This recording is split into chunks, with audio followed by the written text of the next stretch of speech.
समस्त को पेजर हितोपदेश 4:20-27 पद। हे मोहर पुत्र मो कथारे मनोजग कर, मो कथारे कर्ण डेर, ताहा सबु तुम्भ चक्षुरु न जाऊ, ताहा सबु तुम्भ हृदय मध्य जत्न करी रख, जेहेतु ताहा जेउ माने पांती सेमानंक प्रति ताहा जीवन और सर्वांगर स्वास्थ्य अटई। तुम्भ हृदय को अति जत्न रे रख, जेहेतु तहिरु जीवनर प्रवाह जन्मई। आपना ठारू कुटिल मुख दूर कर, वक्र अष्टाधार बहु दूर रे रख। तुम्भ चक्षु आग को दृष्टि करू और तुम्भ चक्षुर पतास तुम्भ सम्मुख रे सड़ख अनाऊ। तुम्भे अपना पाद सड़ख करी पकाओ और तुम्भ सबु पथ स्थिरीकृत हेउ। दक्षिण की बाम हाथ रे फेर नहीं, तुम्भ पाद मंद ठारू दूर कर। आमेन। धन्यवाद। धन्यवाद। प्रभु पठित वाक्य एवं श्रवण रे आम प्रत्येक को बुझीबा निमंते साहाय्य करंतु। पाठ करिबा समय रे आपण माने निश्चिंत बुझीथिबे गोटे मनीष बा गोटे व्यक्तिर शरीर विषय रे एठी उल्लेख करा जायछि। 5टी अंग विषय रे कहा जाउछि। आपण ध्यानर सहित युवा पोच माने भी ए स्थान रे बधे माने अछंती। आज मोर प्रिय युवा भाई भणी पोच मान मध्य रे किछि मु रखिबी जो प्रभु आमान को जेते बेले सृष्टि करिसंती किति सुंदर करी आमान को सृष्टि करिसंती। आमान को हाथ गोड़, आमान को आखि, आमानकर सर्वांग शरीर देखि आमान को सृष्टि करिसंती। किंतु ए शास्त्रांश रे 5टी गोटे मनीषर शरीरर माने गोटे अंग 5टी अंग विषय रे अछि। आ से 5टी अंग एहा जहा कि प्रथम रे कान, जहा को आमाने कर्ण बोली कहू। द्वितीय रे हृदय, जहा को आमाने उदर बा पेट बोली कि आमाने कहू। तृतीय रे जहा कि मुख माने आमे पाटी बोली कि कहू। चतुर्थ रे चक्षु, जहा कि आमाने आखि बोली आमाने कहि थाओ। पंचम रे पाद माने जहा कि गोड़। माने परमेश्वर आमान को इतने सुंदर करी सृष्टि करिसंती। मनीष को गोटे श्रेष्ठ प्राणी करी से सृष्टि करिसंती। पिला माने भाबी देखु तो अनेक लोक माने सुनी पारु नाहंती, अनेक लोक माने देखि पारु नाहंती, अनेक लोक माने कथा कहि पारु नाहंती, अनेक लोक माने चाली पारु नाहंती, अनेक लोक मानकर पेट देखिबो अनेक अस्वास्थ्य होई कि कहार कार पेट माने बड़ हो जाए, कहार कार पेट अस्वास्थ्य करे कि पड़ी जे। किंतु प्रभु आमान को इतने सुंदर भाबरे सृष्टि करिसंती। प्रभुकर गौरव ए 5टी विषय रे संक्षेप रे पिला माने माने रखिबी आपण मान निकट रे। आ मते पढ़िबा पाए माने जे भी माने बाहर करिवे मते पढ़िबा पाए टिके सहाय्य करिवे। आ मु खुशी हेबी। आ माने प्रथम रे देखिबा कान विषय रे। परमेश्वर आमान को जो 2टी कान देइछंती, ए कान द्वारा आ माने जिंती सुनी पारिबा। ए जगत मध्य रे अनेक विषय माने सुनुचु, किंतु कौन सुनिबा को ईश्वरंकर पिला भावरे, ईश्वरंकर लोक भावरे, ईश्वरंकर पुत्र कन्या भावरे, ईश्वरंकर दास दासी पालक प्रचारक भावरे, विश्वासी विश्वासिनी भावरे आमान को प्रभु कान देइछंती। आमे कौन सुनिबा? सबु तो जगत मध्य माने सुनुचु, अनेक विषय भल विषय भी शुणुचु एवं खराब विषय मध्य माने शुणुचु। किंतु गोटे ईश्वरंकर पिला भावरे कौन शुणिबा द्वारा ईश्वर गौरव पाइबे, कौन शुणिबा द्वारा विश्वासी बा आमानकर विश्वास वृद्धि साधन हेबो, कौन शुणिबा द्वारा आमे प्रभुंकर गौरवर कारण हेबा। मते टिके पढ़ी दियंतु तो कि हितोपदेश 4 पर्व 20 पद। हितोपदेश 4 पर्व 20 हे मोहर पुत्र ମୋ କଥାରେ ମନୋଯୋଗ କର, ମୋ କଥାରେ ବାକ୍ୟରେ କର୍ଣ୍ଣ ଢେର। ଆମେନ୍। हे मोह ମାନେ हे ମୋହର ପୁତ୍ର, ମୋ କଥାରେ ମନୋଯୋଗ କର, ମୋ ବାକ୍ୟରେ କର୍ଣ୍ଣ ଡେର। ପିଲାମାନେ ବୁଝି ପାରୁଥିବ, ଅନେକ ଲୋକମାନେ ମାନେ ବୁଝି ପାରୁଥିବା ଲେଖା ଯାଉଛି ମାନେ ମୋ କଥାରେ ମନୋଯୋଗ କର, ମୋ ବାକ୍ୟରେ କର୍ଣ୍ଣ ଡେର। ଏଇଠି କୁହାଗଲାନି ଯେ ଅଲଗା ଅଲଗା କଥାରେ ତୁମେ ମନୋନିବେଶ କରି କର୍ଣ୍ଣ ଡେରିବ। ଅନେକ ବିଷୟ ନେଇକି ମନ ଦେଇକି କାନ ଡେରି ଶୁଣିବ, ସେ କଥା ଜ୍ଞାନୀ ସଲୋମନ ଉଲ୍ଲେଖ କରୁନାହାନ୍ତି।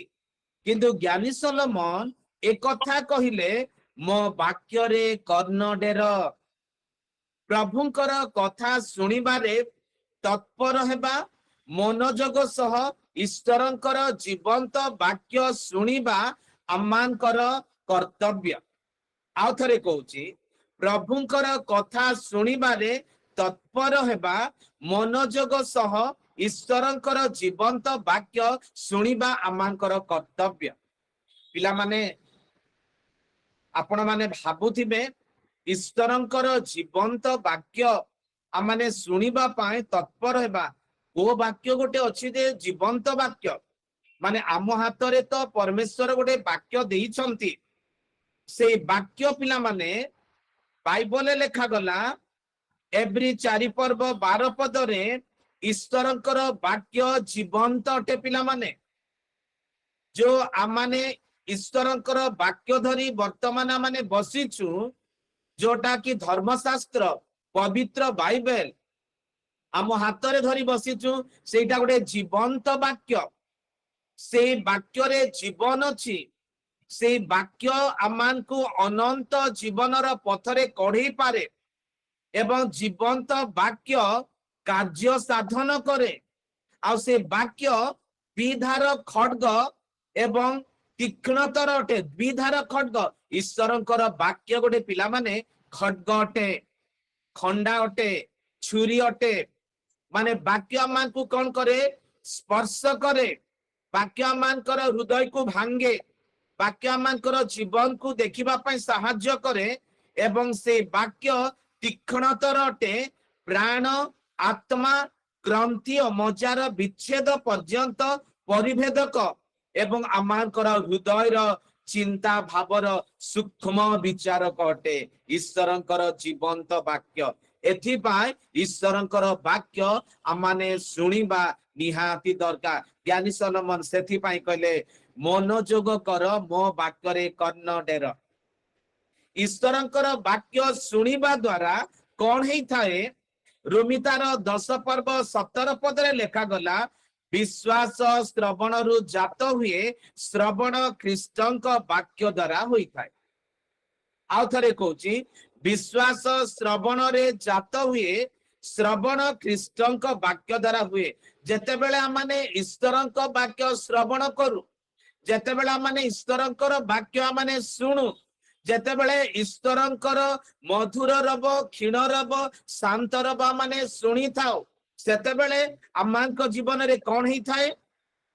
ଦ୍ୱିତୀୟ ତିମୋଥୀ 3 ପର୍ବ 15 ପଦ ଟିକେ ପଢ। ଦ୍ୱିତୀୟ ତିମୋଥୀ 3 ପର୍ବ 15 ପଦ।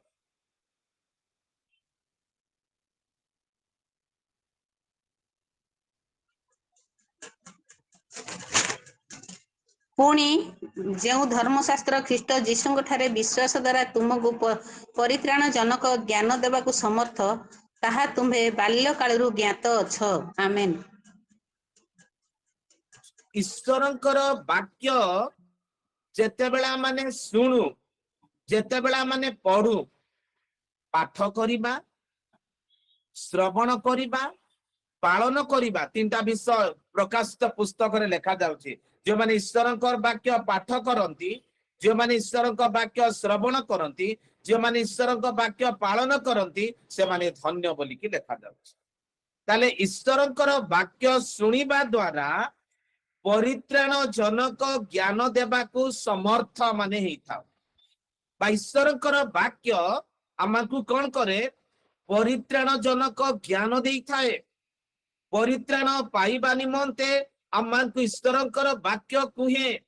पवित्र आत्मांकर पूर्णता पाइबा निमंते ईश्वरंकर वाक्य कुहे मन परिवर्तन करबा निमंते ईश्वरंकर वाक्य कुहे अनुताप करबा पाए पाप स्वीकार करबा पाए क्षमा मागिबा पाए ईश्वरंकर वाक्य मानकु कुहे से परित्राण जनक ज्ञान देबा पाए ताहा समर्थ ताहा तुमे बाल्य कालरु ज्ञात अछ बाल्य कालरु आमे किमती ज्ञात अछु आमे क्रिश्चियन परिवार जन्म नेछु जेते बेले आमाने 3 वर्ष हो जाए आमाने संडे स्कूल जिबार आरंभ करू आमानकर शिशु विभाग को आमाने जाओ आमर संबलपुर ओरिया बाप्टिस्ट चर्च रे जेते बेले 3 वर्ष हो जाए पिला मान को नेकी जाओ आमाने आ सेडी संडे स्कूल रे आमाने बसाओ शिशु विभाग रे बसाओ आ से शिशु अवस्था रे ईश्वरंकर वाक्य आमानकर पिला मान को मदरे रोपण करा जाए ईश्वरंकर वाक्य मानकर पिला मान को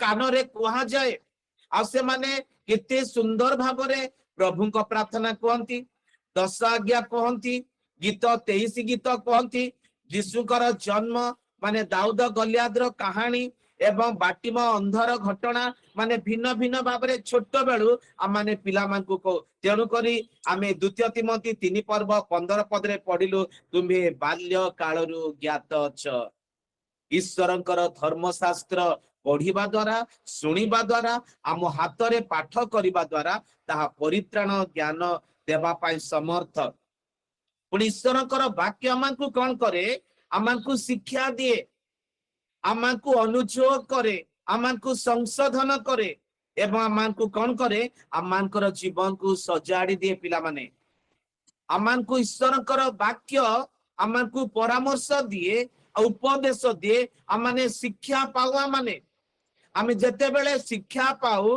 आमाने शिक्षित होई थाओ जेते बेले आमाने ईश्वरंकर वाक्य सुनु आमानकु वाक्य द्वारा अनुयोग करा जाए किंति अनुयोग जेते बेले जणे प्रभुंकर लोक ईश्वरंकर वाक्य को से कहंती तमे 2 जण सांग सहित झगड़ा हेच जणे पिलाटा जणे सांगक पाखरु से गोटे जिंसडा चोरी करी नहीं जाईची एवं गोटे पिला सहित गोटे माने मंद अभ्यास रे से पड़ी गला ए जते बेले आमाने कहू आ जते बेले कोनसी भाई किबा भौणी एई प्रकार भूल काम रे लिप्त होई जानती सेटा ईश्वरंकर वाक्य द्वारा आमाने अनुयोग आमाने पाई थाउ आमे अनुयोग पाई थाउ आ से अनुयोग आमानकु कोन करे संशोधन करिबा पाए सजाड़िबा निमंते अनुताप करिबा निमंते क्षमा प्रार्थना करिबा निमंते ईश्वरंकर वाक्य आमानकु सहाय्य करे पुनी से आमानकु कोन करे माने से शासन निमंते उपकारी ईश्वरंकर वाक्य आमानकु शासन करे जेते बेले बापा मां आमाने जदी कोनसी कथा न सुनु आमान को कौन कहती हठात माने माने पिटी देवी ना ना बोले बाड़ी गोटे धरिकी मारी देवी बोले आमे को काहे की हमको शासन करबा निमंते किंतु सेते बेले आमाने रागी थाओ किंतु ईश्वरकर वाक्य आमान को कौन करे शासन करे अनुयोग करे संशोधन करे शिक्षा दिए जद्वारा जने व्यक्तिंकर जीवन संपूर्ण रूपे परिवर्तन हेबो काहे ना से ईश्वरंकर वाक्य श्रवण करिछि ईश्वरंकर वाक्य सुनिछि से अनुध्यान कला ताको जीवन को से आत्म समीक्षा कला जद्वारा से संशोधन हे पारिला से संशोधन हे पारिला ईश्वरंकर वाक्य आमान को कोन करे श्रवण करिबा द्वारा आमान को जीवन रे केते आश्चर्य कार्य करिथांते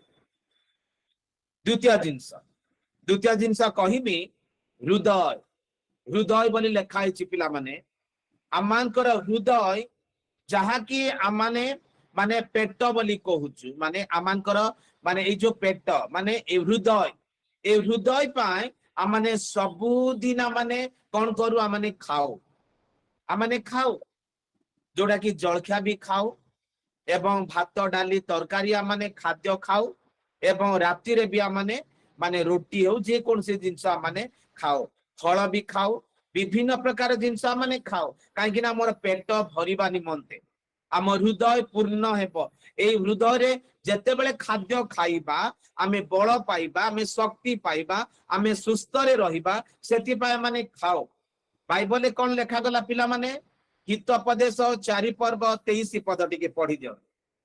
हितोपदेश 4 पर्व 23 पद। ତୁମ୍ଭ ହୃଦୟକୁ ଅତି ଯତ୍ନରେ ରଖ ଯେହେତୁ ତହିଁରେ ଜୀବନର ପ୍ରବାହ ଜନ୍ମଇ। धन्यवाद। तुम्भ हृदय को अति जत्न रे रख जेहेतु तहिरु जीवनर प्रभाव जन्मई। परमेश्वर जेते बेले आमानकु सुंदर करी सृष्टि करिसंती आमानकर ए हृदय को अति जत्नर सहित रखिबा, अति सावधान सहित रखिबा, अति आमाने मनोजगर सहित आमानकु हृदय को रखिबा। कारण आमानकर हृदय रे पाप प्रवेश हेबो, आमानकर हृदय पाप रे परिपूर्ण होई जिवो। एथि पाई आमानकर हृदय को अति जत्न रे रखिबा जेहेतु तहिरु जीवनर प्रवाह जन्मई। हृदय होची पिला माने ईश्वरंकर मंदिर। आमानकर हृदय होची ईश्वरंकर मंदिर जहा कि प्रथम करंतिया 3 पर्व 16 पद 16 17 लिखा जाउची तुम्हे माने ईश्वरंकर मंदिर। ए मंदिर को जेते बेले आमे जदि नष्ट करिबा, ए मंदिर को जेते बेले आमे भ्रष्ट करि देबा, ए मंदिर को जेते बेले हृदय रूप मंदिर को आमे जागृत करिबा ना, सावधान करिबा ना, सचेतन हेबा ना, ताले आमानकर हृदय रूप मंदिर असजड़ा हे दिबो। आमानकर हृदय रूप मंदिर द्वारा ईश्वर गौरव पाइबे ना। आ ए हृदय रूप मंदिर मध्यरे जाबत्य जिंस भरी जीव जद्वारा आज आमानकर मुखरु विभिन्न प्रकार कथा बाहरिबो। तेणुकरी आमानकर हृदय होची ईश्वरंकर मंदिर।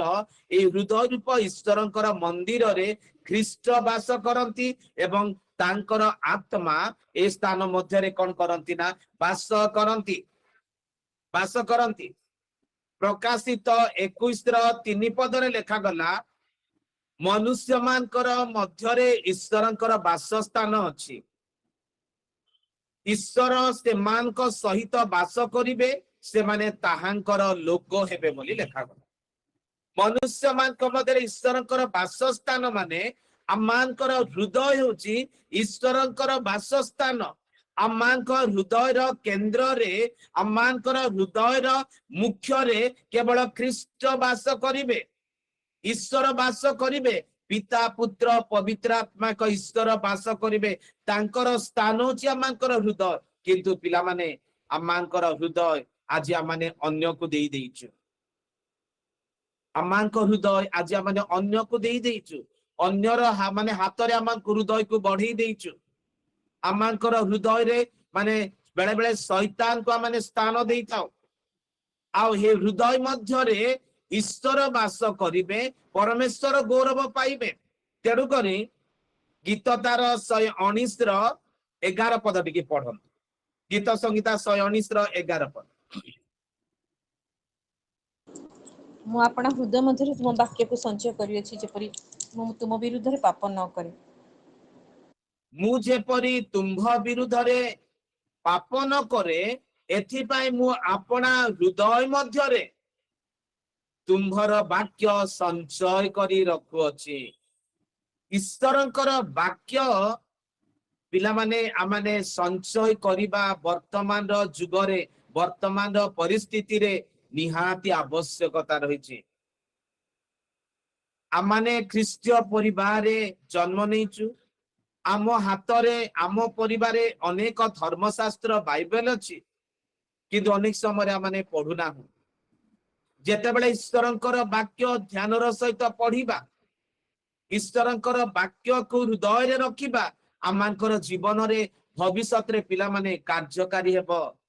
आमानक हाथ रे बाइबल नथिबो, ईश्वरंकर वाक्य जेतेबेले आमानकर अंतर रे थिबो, अनेक परिस्थिति द्वारा आमाने से ईश्वरंकर वाक्य को प्रयोग करि पारिबा, व्यवहार करि पारिबा, अन्य मान को निकट रे कहि पारिबा।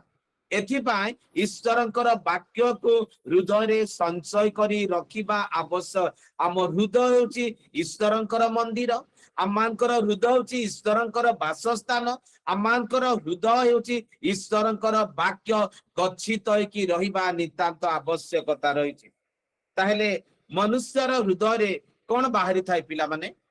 आमानकर अंतर रु आमानकर हृदय रु कोन सब बाहरी थाई? पढ़ तो टिके मार्क 7 पर्व 23 पद, मार्क 7 पर्व 23 पद।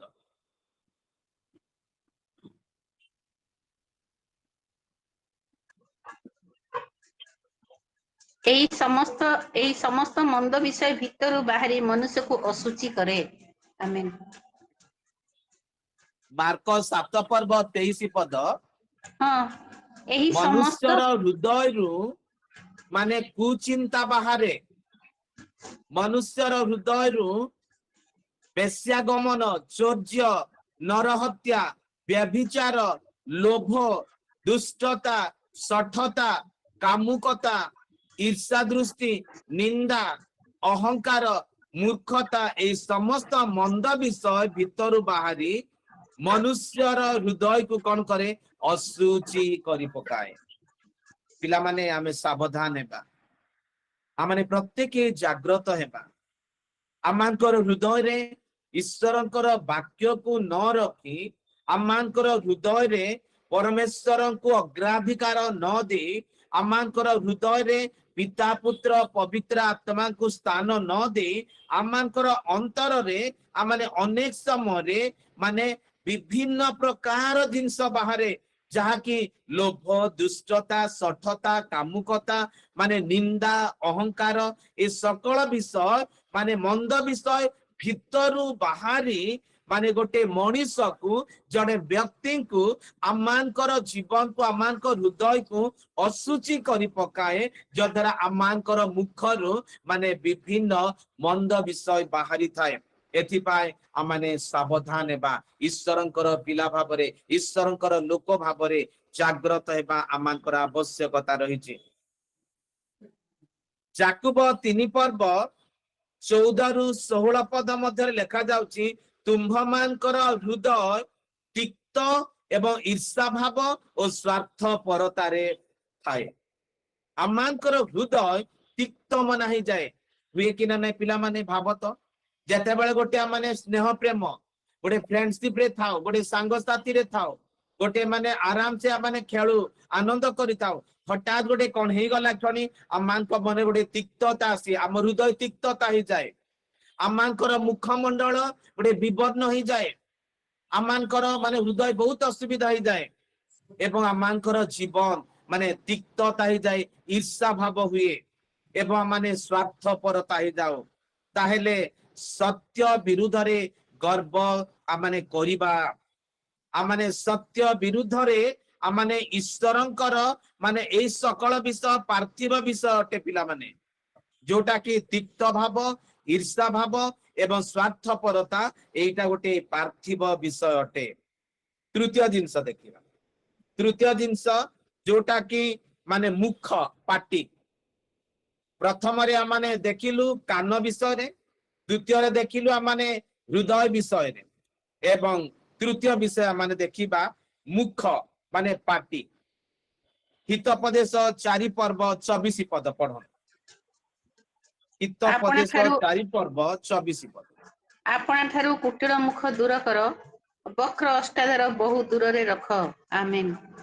आपण ठारू कुटिल मुख दूर कर, वक्र ओष्ठादर बहु दूर रे रख। ज्ञानी सोलोमन कितने सुंदर भाव रे कथा कहउछंती।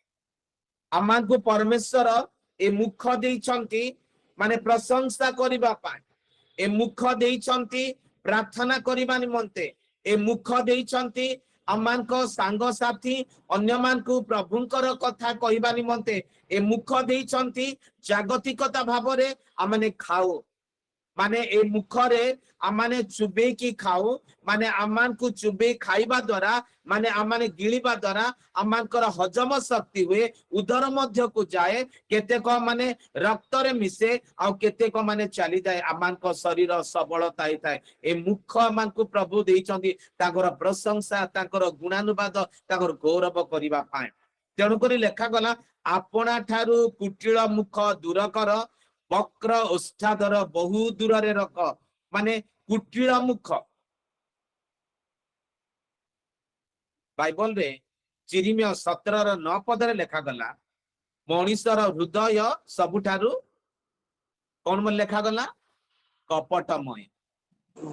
माने कुटिलता माने जहाँ पाखरे कि सरलता नथिबो जहाँ पाखरे गरलता देखा दिबो माने से तागर हृदय माने कुटिल चिंता थिबो कुटिल मनोभाव थिबो माने तांकर मुख केवल कुटिल कथा कहिबो कपटता कथा कहिबो आ से भल कथा कहिबो नै एवं से कौन करिबो वक्र उष्ठादर माने एपट सेपट कथा कहिबो ए पार्टी कहिबा द्वारा पिला माने कौन हुए एपट सेपट कहिबा द्वारा जहा माने माने लगा जोड़ा बोली कि आमे कहू गोटे कथा नै जनक माने कहिदेबा माने मिछरे आ माने एभली कहउथिला मिछरे से सिमती कहिला मिछरे आमे कोन कला माने तू ता घर को एमती जाइथिलु कोन बा एई प्रकार दोषारोप करिबा द्वारा आमानकर माने वक्र उच्छादर कोन हुए पापरे परिपूर्ण हुए आमाने सेथि पाए सावधान हेबा आमाने जगी रही कथा कहिबा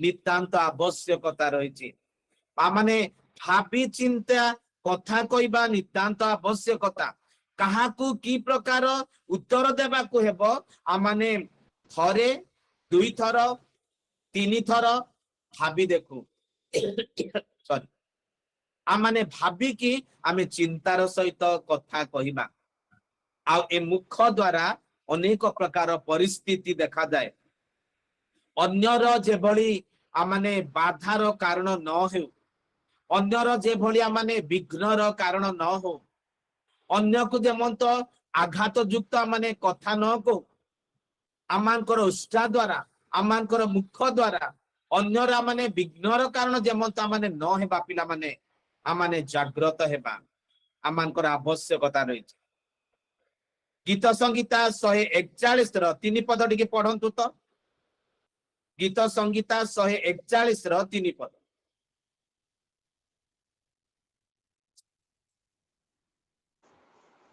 हे सदा प्रभु मो मुख आगरे प्रहरी नियुक्त कर मो ओष्ठाधर कबाट रक्षा कर हे सदा प्रभु मो मुख आगरे प्रहरी नियुक्त कर मो ओष्ठाधर कबाट रक्षा कर दाऊद केते सुंदर कहउछंती सदा प्रभु निकट रे प्रार्थना करूछंती मो मुख आगरे प्रहरी तुमे नियुक्त कर मोर मुख जेमंत एपट सेपट कथा न कुहे मो मुख रे जिंती माने गोटे कुटिल कथा न बाहरे माने मोर मुख जेमंत अन्यर बाधार कारणर कथा ने एथि पाए प्रहरी नियुक्त कर मो ओष्ठाधर रे कबाट देई दियो कबाट जिंती कबाट माने देउ माने सुरक्षा पाए माने कबाट हटा जिंती के आमान को घर भीतर को चली न आसे सेति पाए आमान कर द्वार बंद थाए कबाट माने देई के आमाने रहू तेनु करी आमान कर मुख रे कबाट दियो दाऊद किति सुंदर भाबरे से कहउछंती तेनु करी ए मुख को आमाने किभली भाबरे व्यवहार करिबा प्रशंसार सहित व्यवहार करूचु ना अन्यर विघ्न बाधार कारण की व्यवहार करूचु निजको आत्म समीक्षा करिबा आमानकर आवश्यकता रहिछि आमाने देखिबा जिभा चतुर्थ विषय होछि जिभा जिभा माने गोटे अंग माने कौन करे जाकुब 3 पर्व 5 पद पढ़ जाकुब 3 पर्व 5 पद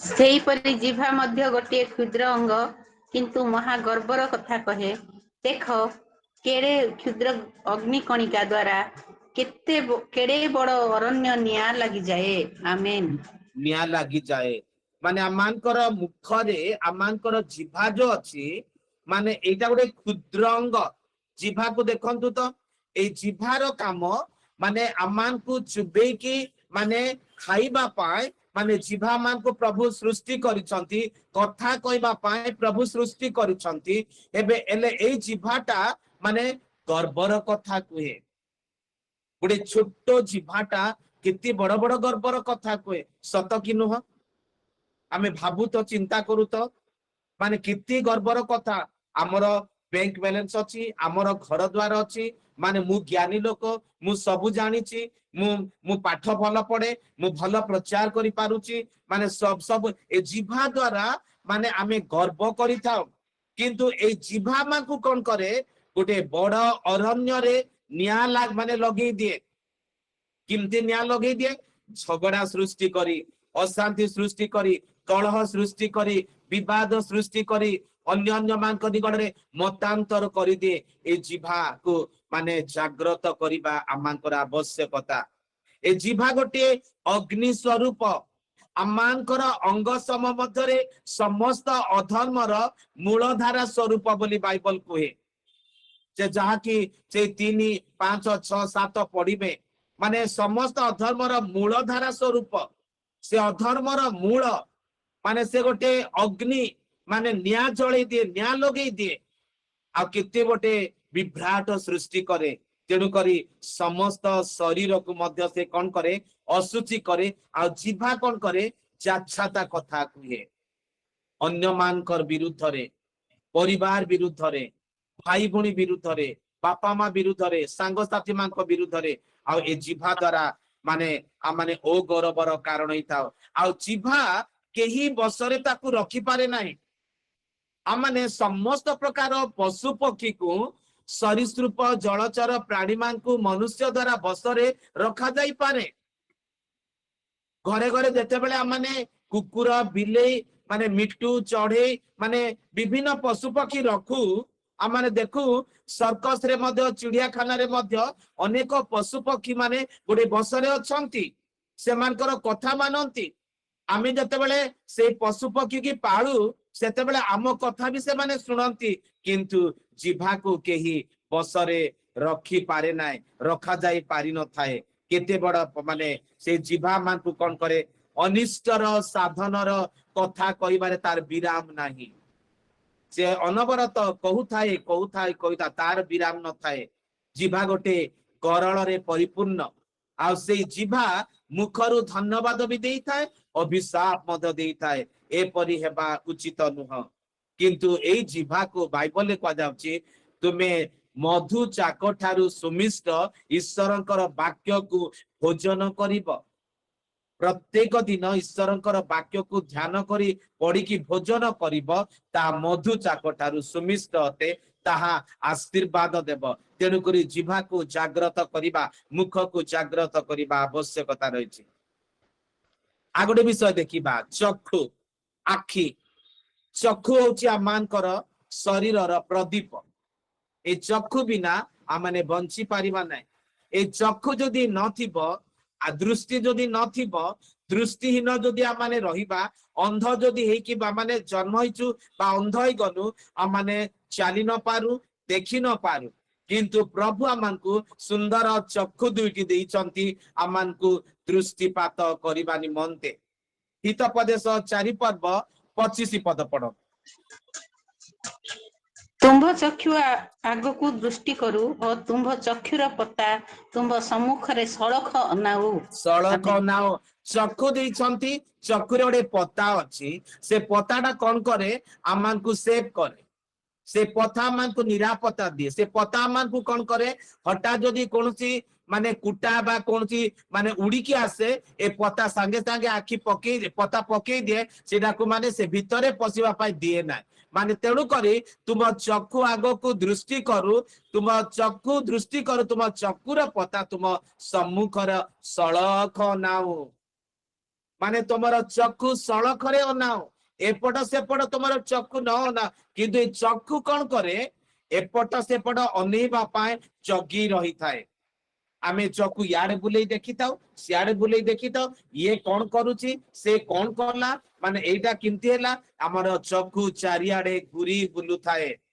सबु बेले तेणु करी दाऊद कहिले प्रभुଙ୍କ आडे ऊर्ध्व दृष्टि करिबा आमानकर आवश्यकता तेणु करी माने मु पर्वत गणाडे ऊर्ध्व दृष्टि करिबी मु प्रभुଙ୍କ ठारू साहाय्य पाइबी मु क्रूसाडे ऊर्ध्व दृष्टि करिबी प्रभुଙ୍କ ठारू शक्ति पाइबी मु प्रभु को दर्शन करिबी प्रभु मते निरीक्षण करी आशीर्वाद करिबे एथि पा ईश्वरଙ୍କ आडे दृष्टि करिबा आमानकर आवश्यकता रहिछि तेणु करी गीत 123 रो 2 पद लेखा गला जेपरी दास मानकर चकु से मानकर कर्तार हस्त को दासीर चकु अपना कर्तिर हस्त को अनाए से परी सदा प्रभु आम्भ मानक परमेश्वर आम्भ मानकु दया करिबा पर्यंत आमानकर चकु ताहाकु अनेई थाए। से जेतेबेले दया करिबे से जेतेबेले करुणा करिबे से जेतेबेले आमानकु क्षमा करिबे से जेतेबेले आमानकु आशीर्वाद करिबे एथि पाए आमानकर चकु ईश्वरंकर पिला भाबरे ईश्वरंकर लोक भाबरे तांकु आमाने अनेई थाउ तांकु आमाने अनेई थाउ। चक्षु द्वारा आमाने कोन करू प्रभुंकर गौरव करिथाउ। आइब गोटे कथा कहिले आइब तार 31 रा एक पदरे मु अपना चक्षु संगे नियम कली तेबे मु युवती प्रति किपरि अनेइबी। मु चक्षु सहित नियम कली मु तेबे युवती प्रति किपरि अनेइबी। आमाने युवा युवती प्रति आमाने किपरि अनेइबा माने भातृभावरे भग्नी भावरे अनौचु ना आमानकर चक्षु किभଳି भावरे अनेई थाए जद्वारा आमानकु असुचि करे एथिपाई मध्य जाग्रत हेबा आमानकर आवश्यकता रही। परमेश्वरंकर वाक्य को माने ध्यानर सहित पढ़िबा निमंते परमेश्वर आमानकु चक्षु देइछंती। माने आमा ईश्वरंकर वाक्य आमानकर हृदय रे रखिबा पाए आमानकर चक्षु निरीक्षण करी पढ़िबा पाए प्रभु आमानकु देइछंती। एथिपाई मध्य आमाने सचेतन हेबा। पंचम विषय होची पाद। पाद विषय रे कहिबी तापरे आमाने शेष करिबा। हितोपदेश 4 पर्व 26 पद पढ़। हितोपदेश 4 पर्व 26। तुम्भे अपना पाद सड़क करी पकाओ तुम्भर सबु पथ स्थिरीकृत हेउ। आमेन। तुम्भे अपना पाद सड़क करी पकाओ तुमर पाद एपट सेपट पकाओ नहीं तुम्हारा सबु पथ स्थिरीकृत हेब। पाद जदि सड़क रे पकेबा आमर पाद जदि जो आड़े जीवार अच्छी सेपट जदि जीव ताले आमानकर पथ सबु सुगम हेब आमानकर भविष्यत सबु उज्जवल हेब आमानकर जीवन सबु आशीर्वाद युक्त हेब। तेणु करी आमानकर पाद को मंद ठारू दूर रे रखिबा आमानकर नितांत आवश्यकता रही। अनेक समय आमार पाद मंद आड़े चली जाई थाए पाप आड़े चली जाई थाए। आपण माने कईनकर जीवन रे देखुनांती तांकर पाद दौड़ी गला मर्डर करबा निमंते हेबल को से मर्डर कले तांकर पाद दौड़ी गला। आज आमानकर पाद माने कि भली प्रभुंक आड़े आमर पाद ना कुआड़े आमर पाद जाइछि पाद को माने कि भली भाबरे व्यवहार करबा आमानकर आवश्यकता। उपासना को जीवारे आमानकर पाद को व्यवहार करबा। गीत संगीता 122 रो 1 पदरे लेखा गला आस आंभे माने सदा प्रभुंक गृह को जाऊ। आस डका डुकी की जाउछंती कुहा कुही की जाउछंती आस माने सदा प्रभुंक गृह को जीवा।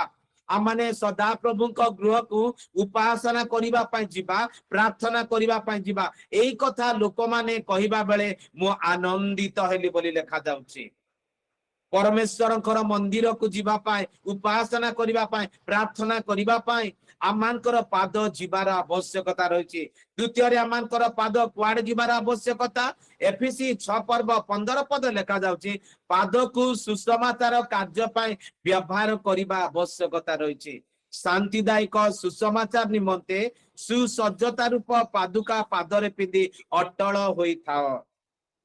तमे आमाने पादरे माने गोटे पादुका पिंधिबा सुसमाचार पादुका। तेणु करी गीत जिसाय तार 52 7 पद लेखा गला जो जन सुसमाचार आणु अछि जे शांतिर सुसमाचार प्रचार करू अछि मंगलर सुसमाचार प्रचार करू अछि तार पाद केमंत शोभायुक्त अटे। से पर्वत गुण ऊपर किपरि शोभा पाए माने जते बेले सुसमाचार बही नहीं कि जाउछु उपासना करिबा पाई जाउछु कोनसी व्यक्ति को पाखो को प्रार्थना करिया पाई जाउछु आमानकर चरण शोभा अटे आमानकर शोभायुक्त। रोमितार 10 पर्व 15 पद लेखा गला जो माने शुभ विषय सुसमाचार आणंती से मानकर पाद किपरि शोभायुक्त बोली कि लेखा गला। सुसमाचार बही नहीं जीवा ईश्वरंकर साक्षी हेबा ईश्वरंकर वाक्य वार्ता बहक हेबा ताले आमानकर पाद शोभायुक्त हेबे। ହେବ ଆମମାନେ ପ୍ରାର୍ଥନାରେ ଆମମାନଙ୍କର ପାଦକୁ ବ୍ୟବହାର କରିବା। ଆପଣ ପ୍ରେରିତ 3 ପର୍ବ 1 ପଦ ଦେଖନ୍ତୁ ତ 1 ରୁ କିଛି ଅଂଶ ଦେଖନ୍ତୁ। ଦିନେ ନିର୍ଦ୍ଦିଷ୍ଟ ସମୟରେ ପ୍ରାର୍ଥନା କରିବା ପାଇଁ ପିତର ଯୋହନ ଯାଉଛନ୍ତି। ମାତୃ ଗର୍ଭର ଜଣେ ଖଞ୍ଜ ଅଛନ୍ତି। ଆଉ ସେତେବେଳେ ସେଇ ପିତର ଯୋହନ କହିଲେ ନାଜରିତ ଯୀଶୁ ଖ୍ରୀଷ୍ଟଙ୍କ ନାମରେ ଉଠାଉ ଚାଲ। ସେତେବେଳେ ସେ କୁଦା ମାରିଲା ବୋଲି ଲେଖା ଯାଉଛି। ସେ ଚାଲିବାକୁ ଲାଗିଲା ଏବଂ ସେ ଚାଲୁ ଚାଲୁ ସେ କୁଦା ମାରୁ ମାରୁ ଈଶ୍ୱରଙ୍କ ପ୍ରଶଂସା କରୁ କରୁ ମନ୍ଦିରରେ ପ୍ରବେଶ କଲା ବୋଲି ଲେଖା ଯାଉଛି। ମନ୍ଦିରରେ ପ୍ରବେଶ କଲା। ପ୍ରିୟ ପିଲାମାନେ, ଆମେ ପ୍ରତ୍ୟେକ ଆଜି ପ୍ରଭୁ ଆମକୁ ଗୋଡ଼ ଦେଇଛନ୍ତି, ଅକାମୀ କରି ରଖିନାହାନ୍ତି, ଆମକୁ ଛୋଟା କରି ରଖିନାହାନ୍ତି। ପ୍ରଭୁ ଆମକୁ ସୁନ୍ଦର ଗୋଡ଼ ଦିଟା ଦେଇଛନ୍ତି। ଆମେ ପ୍ରଭୁଙ୍କର ଗୌରବ ଉଦ୍ଦେଶ୍ୟରେ ଏ ଗୋଡ଼କୁ ବ୍ୟବହାର କରିବା, ଏ ମୁଖକୁ ଜିଭାକୁ ବ୍ୟବହାର କରିବା, ଏ କାନକୁ ବ୍ୟବହାର କରିବା, ଏ ଚକ୍ଷୁକୁ ତାଙ୍କର ଗୌରବ ଉଦ୍ଦେଶ୍ୟରେ ବ୍ୟବହାର କରିବା। ତାହେଲେ ପ୍ରଭୁ ଗୌରବ ପାଇବେ, ଆମମାନେ ପ୍ରତ୍ୟେକ ଆଶୀର୍ବାଦ ପ୍ରାପ୍ତ ହେବା। ପ୍ରଭୁ ଏ ଅଳ୍ପ ଚିନ୍ତା ବାକ୍ୟ ଦ୍ୱାରା ଆମ ପ୍ରତ୍ୟେକଙ୍କୁ ଆଶୀର୍ବାଦ କରନ୍ତୁ। ଆମେନ୍।